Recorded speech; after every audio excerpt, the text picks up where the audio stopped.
Tot i la pluja de diumenge, els voluntaris i aprenents del programa Voluntariat per la Llengua es van reunir al Centre Cultural del Casino de Manresa en el marc de la jornada d'Estens en Llengua de la Llum. Un punt de trobada per a aquelles persones que ja participen o que volen conèixer en què consisteix el voluntariat per la llengua. Aquesta iniciativa organitzada pel Centre de Normalització Lingüística Montserrat té per objectiu acostar el català a aquelles persones que no el parlen però que el volen aprendre.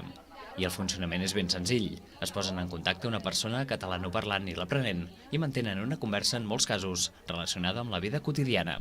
A vegades tenim molts aprenents que ja saben el català però no l'utilitzen perquè no és necessari, perquè s'han acostumat a utilitzar el castellà i aleshores els falta aquella empenteta que els proporciona el voluntari per dir, doncs vinga, m'hi atreveixo i a més és que resulta que ho faig bé i me'n surto.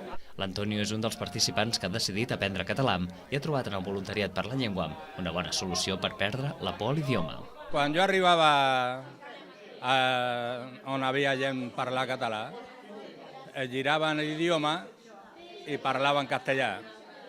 No podia practicar. Clar, si ell haguéssim parlat català, jo m'hauria d'haver forçat. En canvi, no m'he forçat gaire i ara el vull parlar.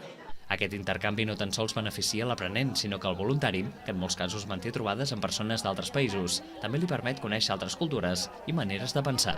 L'intercanvi és una experiència molt interessant, aprens coses del país de la persona, si és que es dona l'ocasió i t'interessa, i bé, et sents útil i et sents que ajudes a promoure la llengua i que ajudes aquestes persones que tenen un interès per aprendre-la. En aquests moments a la comarca del Bages hi ha una 50ena d'intercanvis. Alguns d'ells s'han trobat al Centre Cultural del Casino coincidint amb les festes de la Llum. I per què no una bona excusa per parlar del misteri que envolta la llegenda de la Llum.